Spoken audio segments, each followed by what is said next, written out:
ನಮಸ್ಕಾರ ವೀಕ್ಷಕ ಬಂಧುಗಳೇ.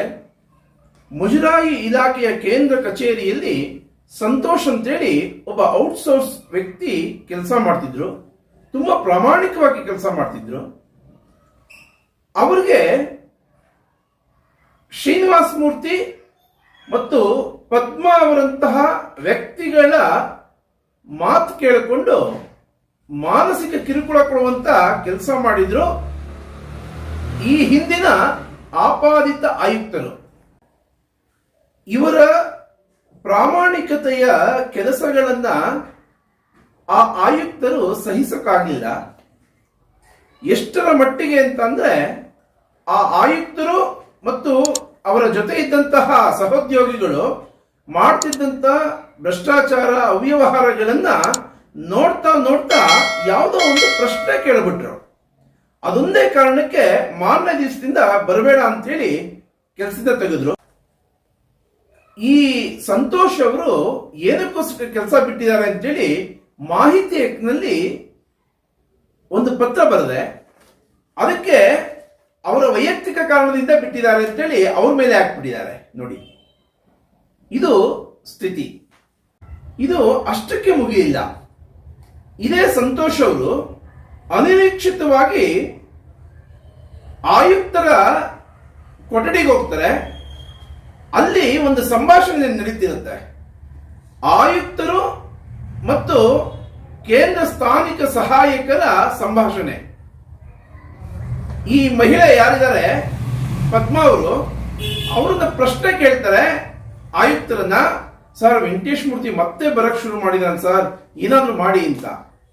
ಅದಕ್ಕೆ ಆ ಆಯುಕ್ತರು ಹೇಳ್ತಾರೆ, ಒಂದು 10 ದಿವಸ ಜೈಲಲ್ಲಿ ಕೊಳೆಯಂಗ್ ಮಾಡೋಣ, ಯಾವ್ದಾದ್ರು ಸಿಕ್ಕಾಕ್ಸಿ, ನೀವೇನು ಯೋಚನೆ ಮಾಡಬೇಡಿ ಅಂತ ಹೇಳ್ತಾರೆ. ಅಯ್ಯೋ ದೊಡ್ಡ ಶಿಖಾಮಣಿಗಳ, ಮುಜರಾಯಿ ಇಲಾಖೆಯನ್ನ ಮೈಲಿಗೆ ಮಾಡುವಂತ ನಿಮಗೆ ಅಷ್ಟು ಧೈರ್ಯ ಇರಬೇಕಾದ್ರೆ ನನಗೇನೆಷ್ಟು ಧೈರ್ಯ ಇರಬೇಕು?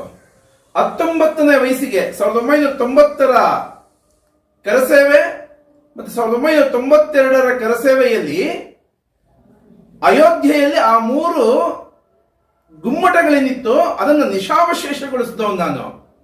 ವಾರಣಾಸಿ ಸೆಂಟ್ರಲ್ ಜೈಲಲ್ಲಿ 48 ದಿವಸ ಪೊಲೀಸ್ ಬಂಧುಗಳ ಜೊತೆ ಕಬಡ್ಡಿ ಆಡಿದವನು. 1992ರ ಡಾಕ್ಟರ್ ಮುರಳಿ ಮನೋಹರ್ ಜೋಶಿ ಅವರ ನೇತೃತ್ವದಲ್ಲಿ ಕಾಶ್ಮೀರದ ಲಾಲ್ ಚೌಕ್ನಲ್ಲಿ ತ್ರಿವರ್ಣ ಧ್ವಜವನ್ನ ಆರಿಸಿದಂತವನು ನಾನು. ಆ ಬಸವರಾಜೇಂದ್ರ, ಪದ್ಮಾ ಮತ್ತು ಶ್ರೀನಿವಾಸ ಮೂರ್ತಿ, ಆ 3 ಜನರ ಷಡ್ಯಂತ್ರದಿಂದ ಮಾನನಷ್ಟ ಮೊಕದ್ದಮೆ ಅಂತ ಹಾಕಿದ್ದಾರೆ. ಆಹಾ, ಎಂತ ಬುದ್ಧಿವಂತರು ರೀ! ಎಲ್ಲ ಫೋರ್ಜರಿ. ಅದರಿಂದ ನೀವೇನು ಗೆಲ್ಲೋದಿಕ್ಕಾಗೋದಿಲ್ಲ. ಅಮ್ಮಮ್ಮ ಅಂತಂದ್ರೆ ಸಮಾಧಾನ ಪಟ್ಕೊಳ್ಬಹುದು, ಸಾರ್ವಜನಿಕವಾಗಿ ಗೌರವವನ್ನು ಹಾಳು ಮಾಡ್ಕೊಳ್ಬಹುದು. ಯಾಕೆಂದ್ರೆ ನಿಮಗೆ ಒಳ್ಳೆ ಕೆಲಸ ಮಾಡಕ್ಕಾಗಲ್ಲ, ನಾನು ಕೆಟ್ಟ ಕೆಲಸ ಮಾಡ್ರೆ ಬಿಡೋದಲ್ಲ. ಈ ಹಿನ್ನೆಲೆಯಲ್ಲಿ ಗಿಣಿಗೆಡದಂಗೆ ಹೇಳ್ತಾ ಇದ್ದೀನಿ. ಕಳೆದ 4 ವರ್ಷಗಳಿಂದ ನಿಮ್ಗೆ ಹೇಳ್ತಾ ಇದ್ದೀನಿ, ಒಳ್ಳೆ ಕೆಲಸ ಮಾಡೋದೊಂದೇ ನಿಮಗೆ ಅಸ್ತ್ರ, ಬೇರೆ ಇನ್ನೇನು ಉಪಯೋಗ ಇಲ್ಲ. ಸಮಾಜಕ್ಕೆ ಪೂರಕವಾದ ಕೆಲಸವನ್ನ ಮಾಡಿ ನಿಮ್ಮ ಸರ್ವಿಸ್ ಏನಿದೆ, ಸರ್ಕಾರಿ ಸೇವೆ, ಅದನ್ನ ಸಾರ್ಥಕಗೊಳಿಸ್ಕೊಳ್ಳಿ ಅಂತೇಳಿ ನನ್ನ ಮನಸ್ಸಿನ ಭಾವನೆಯನ್ನ ಹೇಳ್ತೀನಿ. ಮಾನ್ಯ ಆಯುಕ್ತರು ಬಹಳ ಎಚ್ಚರಿಕೆಯಿಂದ ಇರಿ. ಈಗ ನಿಮ್ಮ ಸುತ್ತಲೂ ಇರುವಂತ ಕೆಲವು ಬಕಪಕ್ಷಿಗಳು, ಯಾರು 10 ಜನ ಆಪಾದಿತಿದ್ದಾರೆ, ತುಂಬಾ ಡೇಂಜರ್ ಜನ. ಒಂದು ಸ್ವಲ್ಪ ಏನನ್ನ ದೌರ್ಬಲ್ಯ ಸಿಗುತ್ತಾ ಅಂತ ಕಾಯ್ತಾ ಇದ್ದಾರೆ.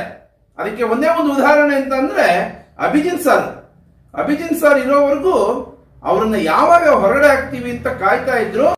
ನಾಳಿನ ಸಂಚಿಕೆಯಲ್ಲಿ ವಿನಾಯಕ ದೇವಾಲಯದಲ್ಲಿ ಟಿನ್ ಎಣ್ಣೆಗಳನ್ನ ಹೇಗೆ ಕಳ್ತನ ಮಾಡ್ತಾರೆ ಅಂತ ವೀಕ್ಷಿಸಿ, ಕಾರ್ಯನಿರ್ವಾಹಕ ಅಧಿಕಾರಿಗಳು ಮತ್ತು ಅವರ ಪತಿ ಇವರಿಬ್ಬರ ಷಡ್ಯಂತ್ರದಿಂದ ಎಷ್ಟೆಲ್ಲ ಕಳ್ತನ ಆಗ್ತಿದೆ, ದೇವಾಲಯದ ನೌಕರರಿಗೆ ಎಷ್ಟೆಲ್ಲ ಅನ್ಯಾಯ ಆಗ್ತಿದೆ, ಅದರ ವಿಸ್ತೃತ ವರದಿಯನ್ನ ನಾಳೆ ವೀಕ್ಷಿಸೋಣ ಬಂಧುಗಳೇ.